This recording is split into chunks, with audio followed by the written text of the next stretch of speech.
All right, hello everyone. Last video we saw that given that we have a linear non-homogeneous differential equation, looks something like this, and this one particularly has constant coefficients, and that's the type that we're gonna work with for the next few videos. So, given that you have a linear non-homogeneous equation, you can find the general solution for that. The general solution for that, if you just first find the general solution to the homogeneous equation, and you get that just by setting the right side equal to 0. So in a non-homogeneous equation, it's obviously going to be some non-zero function, some function that's not always 0, and you just replace that by 0, okay, to get your homogeneous equation, the corresponding homogeneous equation.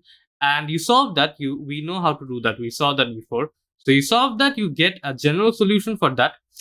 With that, you just add a particular solution, just one particular solution to your non-homogeneous equation. Now we just need to find that and then add it to this, and we are gonna get the solution to the general solution to our non-homogeneous equation. So that's pretty interesting how the dynamic works. So we're going to try to use that. This one, I'm not gonna outline the general method, the one that's in the title. I'm just gonna try it out, get to the intuition of it, try to solve some problems with our intuition, and then the next video I'm gonna lay out the general rules and all. Anyways, so let's just try our hands at some problems. So let's see. I haven't thought of this before. So let's see, the second derivative of y plus 2 times the first derivative of y. I'm going to just write them like that for now. I don't know why. But anyways, plus y is equal to, let's say, 2x plus 3. 2x plus 3. So now, this is different from what we have done so far. As you can see, the right side, it's not 0, right? The right side is not 0. So this is a non-homogeneous equation. So this is linear. This is definitely linear, because as you can see, all the y terms and the derivatives of y, they have coefficients. Here they're constants, but we can easily see that they're functions of x in a way. Even better if they're constants, because that's the type that we're going to deal with. We know how to deal with. So this is definitely a linear differential equation, but it's non-homogeneous. So how are we going to solve this? As I've said, first what we're going to do is find the general solution to the corresponding homogeneous equation. So let's first write what that homogeneous equation is going to be. All we need to do is just replace this by 0. So our corresponding homogeneous solution is going to be the second derivative of y plus 2 times the first derivative of y plus y is equal to 0. Okay, so we need to first solve for the general solution of this, and we know how to do that. If we write the characteristic equation of this, what we're gonna get is m squared plus 2m plus 1, and it's gonna be equal to 0. And the solution for this is going to be m plus 1 whole squared. So m is equal to minus 1. Again, it's a repeated root. It's repeated 2 times. So, times 2.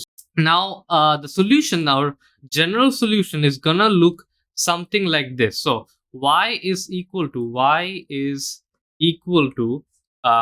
some linear expression in x times e to the power, this value of m into x. So, let's see.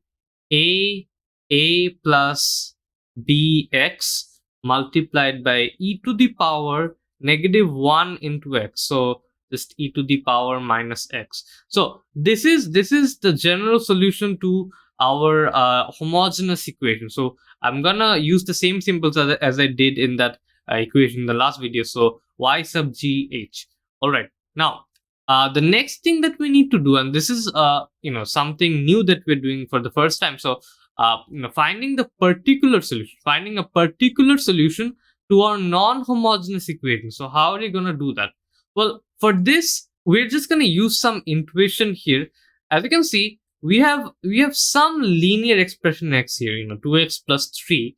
So if we just think about this, if we just think about y being some linear expression, let's just try that out. Okay, suppose y is equal to some linear expression. Well, I already used a and b as constants, so as constant names. So let's use c and d. Let's just say y is some linear expression next, and see if that works out here. See if that works out here. Can we get some useful results if we assume that?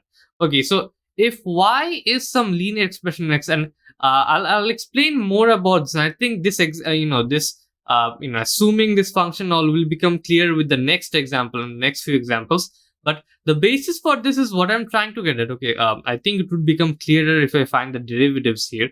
What's the first derivative of y? I'll just write y prime. Well, that's just c. And what's the second derivative? What's the second derivative? Well, that's just zero. That's just zero.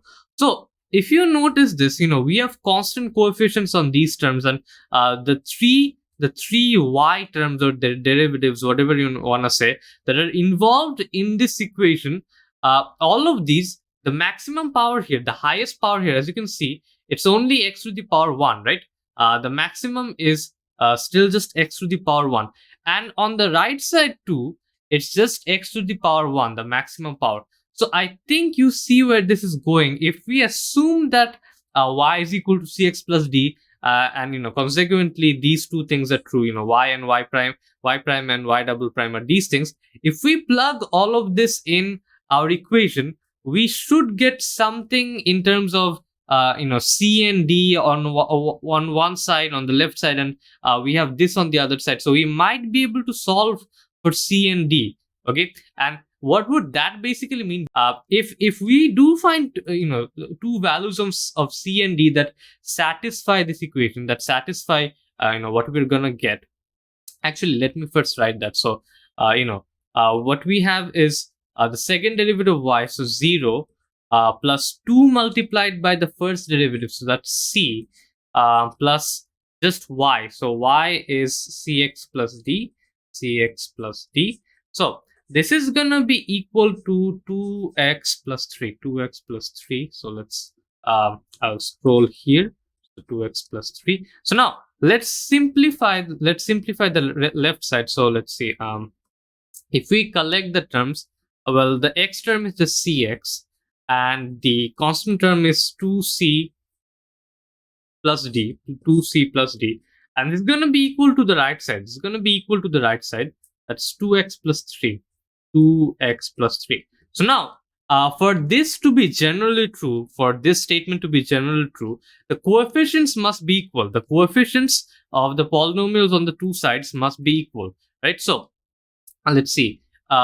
If that is true, this coefficient and this coefficient, the coefficient of x must be equal. So what we get is c is equal to 2, and this must be equal to this. So 2c plus d must be equal to 3, but no, 2c, c is 2, so 2c is just 4. So 4 plus d is equal to 3, or d is equal to -1. All right. So we got c is equal to 2 and d is equal to -1. But more than just finding the values here, I want you to know what this basically means. So we just had a guess at this. So we just saw how this differential equation looks, especially the right side of this non-homogeneous differential equation, and we just assumed that, okay, let's just say y is equal to some function cx plus d. We don't know whether this is going to work, whether there is some function like this that can satisfy our differential equation, but we tried it out. We solved this equation, and we got two values of c and d that would actually make y is equal to cx plus d, or here actually what this would be if we have the values of c and d. So y is equal to 2x minus 1, right? What I'm trying to get at is, this means that this is actually a particular solution to a differential equation. Okay, we just tried this out, but we did get valid solutions for c and d, which according to what we have done so far, would make this a solution to a differential equation. So what we got here, it's definitely a particular solution. There's no arbitrary constants here, but that's all we need. We just need a particular solution to our non-homogeneous equation. Notice that we did all the substitution and all for the non-homogeneous equations. We basically just found a particular solution, y sub Pn, okay, to our non-homogeneous equation. So we have fulfilled our goal. We have the general solution to our homogeneous equation, a particular solution to our non-homogeneous equation. So I'll actually write them side by side. So y sub Pn is equal to 2x minus 1. It's just one particular solution, definitely not the general solution to our non-homogeneous equation. So, but we do know how to find that now, right? So our general solution to our non-homogeneous equation, so I could write y sub gn, but basically since we're finding the general solution, I just like to write it as y. So our general solution is gonna be the sum of these, this plus this added to this. So I can just write first write our general solution to our homogeneous equation. So okay, so not ax, so a plus bx e to the power negative x added to our particular solution, any particular solution to our non-homogeneous equation. The one that we found is 2x minus 1. The one that we found is 2x minus 1. And voila, this is basically the general solution to our non-homogeneous equation. And I'd actually like you to try this. You can substitute this function right back into the original equation, this original linear non-homogeneous equation. You would see that the left side would be equal to the right side. The left side would be equal to the right side, proving that this is a solution. And why is this a general solution added to that? It's because our original equation, if you see here, order of that is 2, right? We have an order of 2 here. And here in this supposed general solution of ours, it is a general solution because there are 2 arbitrary constants here, the same as the order of our equation, the same as the order of our differential equation. That's why this is a general solution. All right. So with this problem done, let's just try our hands at another one, and this one should be even more intuitive. And actually, since we know how to do these homogeneous equations, how to solve them, let's just actually work with the same left-hand side. Okay, let's just work with the same left-hand side. So the right side is gonna be something else now. So 36 e to the power 2x. Okay, so and we'll discuss more of this in the next video. But your particular solution, it really just relies on it. It more or less is dependent on what your right side is. So here it's an algebraic function. That's why, as you can see, and really I'll discuss more of this in the next video. We assumed that our solution, we just tried to assume that it's some algebraic function of x. So here we're gonna do something similar, and actually this is something that we did for the solution of the homogeneous equation too. So yeah, we should be very familiar with this. In that video where we tried to find the general solution to our homogeneous equation, we just assumed that y is equal to some arbitrary exponential, right? And then we found the characteristic equation and all. So all of that aside, we are gonna do something similar here. We're gonna assume that actually first let me write our general solution to a homogeneous equation.